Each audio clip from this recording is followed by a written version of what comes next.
Guys, Garrett Goodwin, drummer for Carrie Underwood. Dude, what are you teaching us today, man? What are we working on? Working on dynamics. We're gonna break down one of a song that's very focused on toms and You can say drums. It's focused on drums. It is focused on drums, but toms specifically. Yeah. It's a very tom-driven song. It's 4 on the floor. It's pretty simple, but at the same time, bringing dynamics into it is what makes it makes it musical. Yeah. And what's cool, man, in this lesson, we're kind of in a series with you where we're talking about dynamics. And the whole goal of this is what? It's to just focus on being able to play the same grooves and, I guess, build them, move them around. Absolutely. Understand that? So what are we going to do with this groove? Because it's tom. So how do you build a tom groove? Well, the song starts out with, it's literally just quarter kicks. Okay. And that's for the whole first verse. And then once it breaks into the chorus, the toms start building a little bit. There's, a little, and then you get into the second verse, and it's more into a full groove.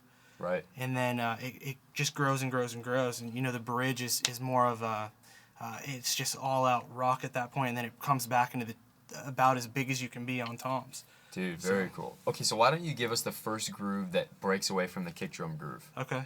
Would that be the verse? No, the verse is quarter kicks the whole time, and then it goes to the first chorus would be like this. Okay. That's...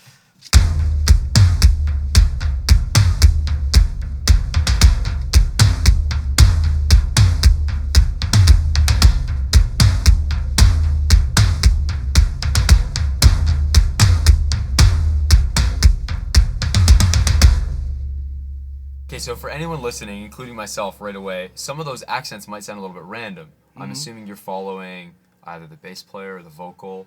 It's a lot of it is actually with the vocal a lot for this. Cool. Which is extremely important. I mean, accenting on vocals, really listening to your fellow band members, much less the vocal. So it's huge. So and when you're playing something like that too, are you changing it up when you play it every time? Like, is it the exact same thing every time? Or? I wouldn't say exact same thing. I try to keep it in the same vein. Yeah.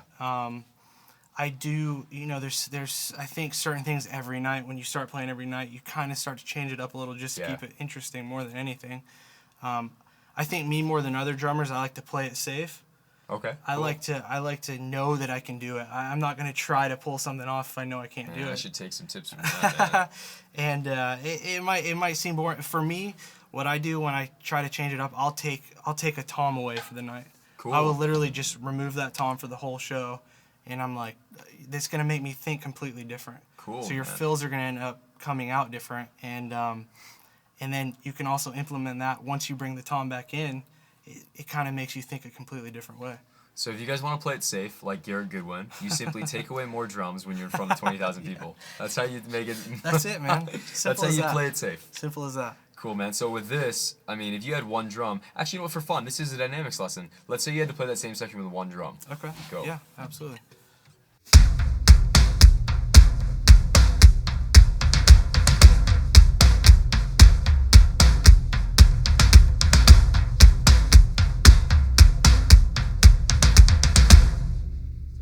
Basically, I think more than anything is I accent that what I would normally accent over here. Yeah. I might accent or hit a little harder over here, bring a little more energy into it on those accents, those pushes. Okay, so that's the first chorus. Now, how do you transition from that into the second verse now? The first verse with drums happening. So there's a little bit of a 2-bar transition in there, and it's let me think through it real quick. Yeah. So.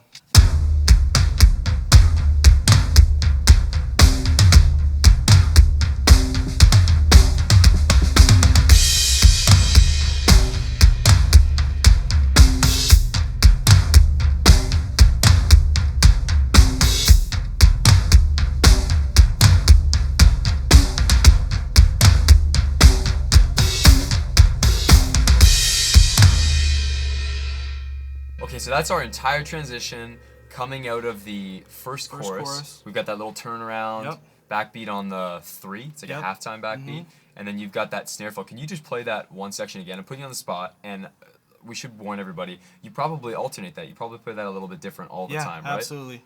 But so the transition from the pre-chorus into the verse, the fill. Yeah. Okay.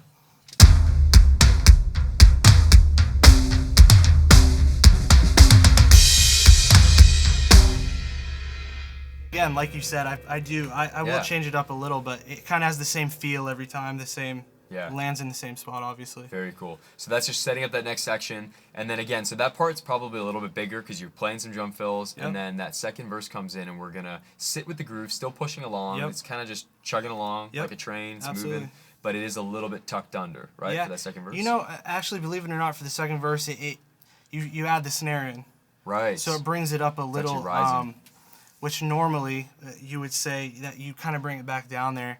And I think the energy there is brought down, but you're actually adding in the snare. You're starting to add in some of the hi-hat accents. Right. And because then that next chorus, it's your full groove, you know. Very cool.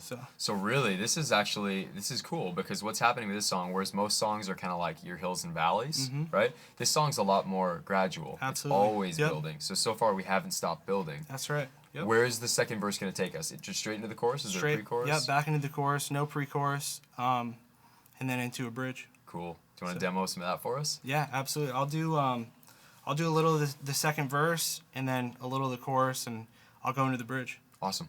All right.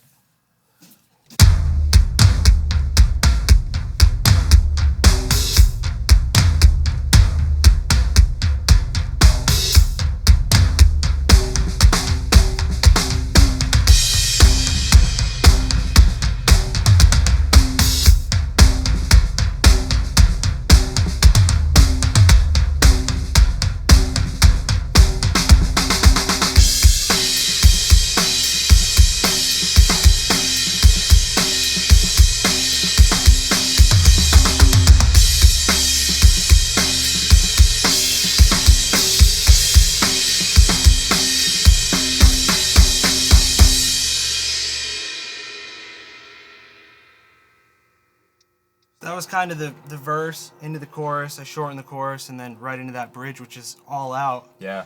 And then after that, there's a pause and it's back into another chorus that's on the tom still, but big. It's as big as it can be. Dude, I don't know that there's a lot of guys in the world better to talk about, and I'm being serious, better to talk about dynamics than a guy like you because you're working with very few drums, for one, which is cool, very few cymbals. And everything you play, it's like if I was to try and add something to a song, I'd be either if I was to play it differently, I guess. If I was to get the carry gig and play different, I'd either probably be overplaying or underplaying because you're playing exactly what's called for. So it's like really cool to see that in action and then see how you're not necessarily adding a ton of stuff to make a section build. You're just moving where you're playing it, changing how hard you're hitting. Absolutely. Killer, man. That's killer. And with that bridge section, it's kind of balls to the walls, all out, just going for it. Do you want to play that section again? Yeah, absolutely.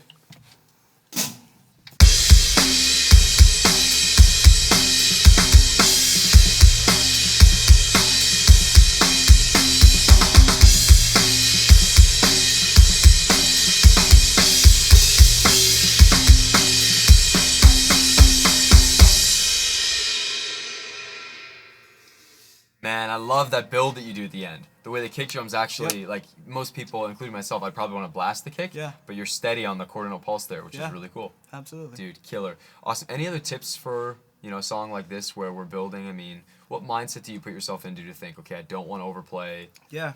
Just keeping it musical and not thinking necessarily about yourself and your part. I think really trying to think about the song and what's going to complement the song best. Yeah.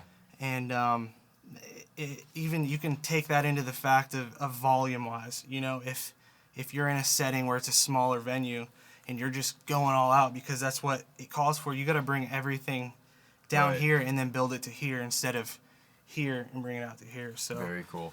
All that goes hand in hand, Awesome. Man, thanks so much for taking time to break this down for us. It sounds killer.